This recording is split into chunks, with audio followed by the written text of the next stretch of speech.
আসসালামু আলাইকুম রহমতুল্লাহি বারকাতুহু। শুভ সকাল তোমাদের সবাইকে। তো ঘুম থেকে উঠেই আমি সবার প্রথমে বাগানে যাই, আর বাগানে গিয়ে দেখো বাগান পরিচর্যা শুরু করে দিয়েছি। আমি গাছটা কাটিং করছি। কাটিং করলে গাছগুলো ভালো গ্রোথ হয় আর খুব সুন্দরভাবে ফুল দেয়। তাই আমি নতুন গাছগুলো নিয়ে এসেছি আর এগুলো একটু পরিচর্যা করছি। আর সকালবেলায় ঘুম থেকে উঠে এসে এখানে একটা আলাদা শান্তি পাওয়া যায়। সকাল বিকেল আমি যখনই ভালো লাগে না তখনই আমি এখানে এসে দাঁড়াই। আর আমার সবথেকে ভালো লাগার কাজ হচ্ছে এদের পরিচর্যা করা। ভীষণ মন থেকে করি আর একটা আলাদাই শান্তি পাই, যেটা না করলে তোমরা বুঝবে না। তারপর তোমাদেরকে দেখাবার কি আছে আমার নিত্যদিনের কাজ। অগোছালো ঘর দিয়েই শুরু করলাম। এই যে অগোছালো ঘর দেখো, আমি চুটকি মেরে সব কিছু ক্লিন করে নিলাম। এইভাবে লাইফটা যদি চুটকি মেরে হতো। তারপর দেখো রান্নার ঘরটাও চুটকি মেরে ক্লিন করে নিলাম। কাপড়গুলো কেচে সেগুলো ছাদে শুকোতে দিলাম। তারপর চলে গেলাম আমি রান্নাঘরে গিয়ে কাটা বাছা করে আজকে বানাবো মিক্সড ভেজ। তো এভাবে সব কিছু পেস্ট করে নিলাম আদাগুলো। আর চুলোটা বসিয়ে আমি প্রথমে সবজিগুলো ভেজে নেব। তারপরে হচ্ছে তোমার ফোড়ন দিয়ে বাকি পেঁয়াজ টেয়াজ দিয়ে আমি কষে নেব, মশলা দেব, আদা দেব। তো কষে নেব, কষে নিয়ে সবজিগুলো দিয়ে ভালোভাবে কষে জল দিয়ে দেব। তো এটা জাস্ট সিম্পল রান্না, তোমরা সবাই জানো, শেখাবার কিছুই নেই। আর আমি রান্নার ভিডিও করিও না, রান্না করতে আমার একদমই ভালো লাগে না। তারপরে রান্নাঘরটা চুটকি মেরে সব কিছু ক্লিন করে নিলাম। তো নিত্যদিনের কাজ এগুলো করতেই হয়। কিছু ব্যাগ ছিল সেগুলো কেটে আমি টব বানিয়ে নিলাম। আর কত টব কিনবো, তাই এই প্রসেসটা। তো এগুলোতে আমি গাছ লাগাবো আর মাটি তৈরি করেছি। মাটি তৈরির ভিডিও তোমাদেরকে একদিন আমি দেব। আর কিছু গাছ আমাকে দিয়ে গেছেন আমার চাচিমা, তো সেই গাছগুলোই আমি আজকে পটিং করলাম। এগুলো বেশিক্ষণ রাখলে নষ্ট হয়ে যাবে। শাওয়ার সেরে নিয়ে নামাজ কোরআন কমপ্লিট করে আমি আমার স্কিন কেয়ার করে খাবার খেয়ে নিলাম। তারপর একটু রেস্ট করতে হবে। টাইম বের করে একটু রিভিশন, হাজব্যান্ডের তৈরি করা নোটস, সেগুলো জাস্ট একটু ঝালিয়ে নিচ্ছি। আর এই আমার পুচকুটা এখানে শুয়ে আছে আমার পাশেই, মানুষ ছাড়া একদমই থাকতে পারে না। দেখতে দেখতে মাস্টারমশাই চলে আসলেন বাড়ি।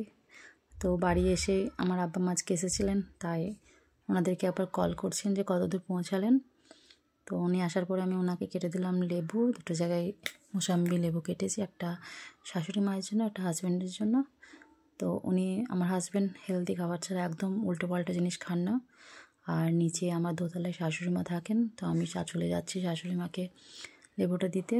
তো উনি বসে থাকতে পারেন না, তাই কাঁথা সেলাই করছেন বসে বসে। আর একটা সুন্দর স্মাইল, স্বাগত।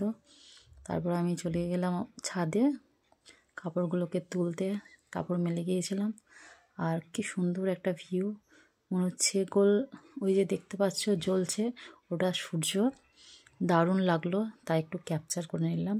আর আমাদের বাড়ির পাশেই মসজিদ, ছাদ থেকে বাগানটা কি সুন্দর লাগছে আমার, তাই একটু ক্যাপচার করে নিলাম। আর এটা হচ্ছে আমাদের বাড়ি পুরো, আর এই পাশে হচ্ছে এটা বাগান, একদিন বাগানে নিয়ে যাব। তারপরে আমার কাজ আবার শুরু, এই জল দেওয়া, এটা নিত্যদিনের কাজ। এদেরকে প্রতিদিন বিকেলবেলায় আমি একটু করে জল দিই, নাহলে মাটি শুকিয়ে যায়।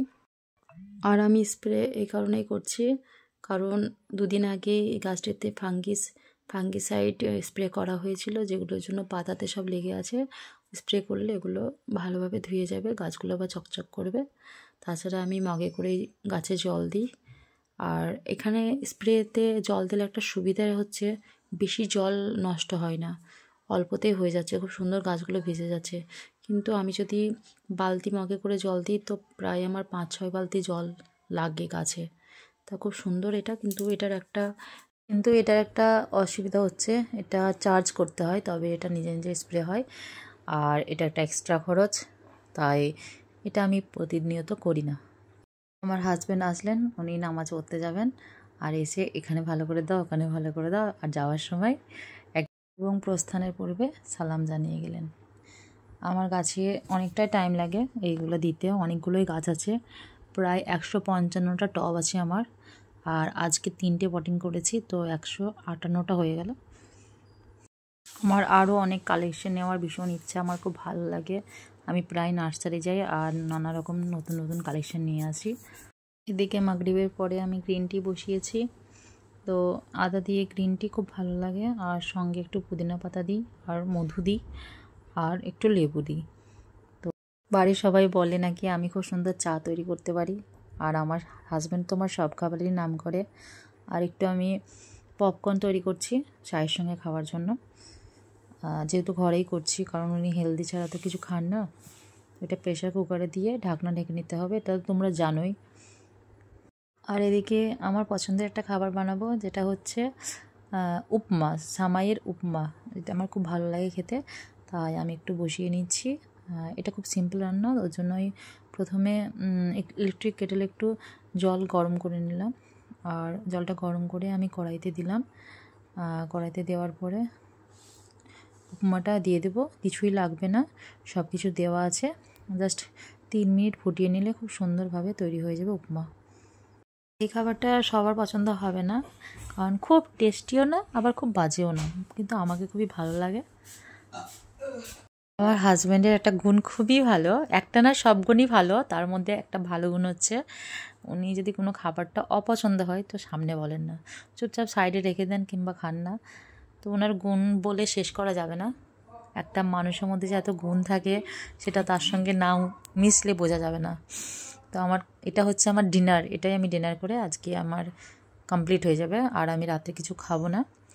আর এদিকে হাজব্যান্ডকে দিয়ে দিয়েছি পপকর্ন দিয়েছি, একটু ওটসের বিস্কুট আছে, গ্রিন টি আছে, আর মা করে গিয়েছিল একটু আন্দোসা, এটাও আছে, ওটা খুব ভালোবাসেন উনি, তো উনি এটা খাবেন। আর ওনার জন্য রাত্রে যেটা বলে সেটাই করে দেবো, হেলদি খাবার। তো চলো আজকের ব্লগটা এই অবধি, আর কন্টিনিউ করছি না, অনেকটাই বড় হয়ে গেল। ভালো থেকো, সুস্থ থাকো। আসসালামু আলাইকুম ওয়া রাহমাতুল্লাহি বারাকাতুহু।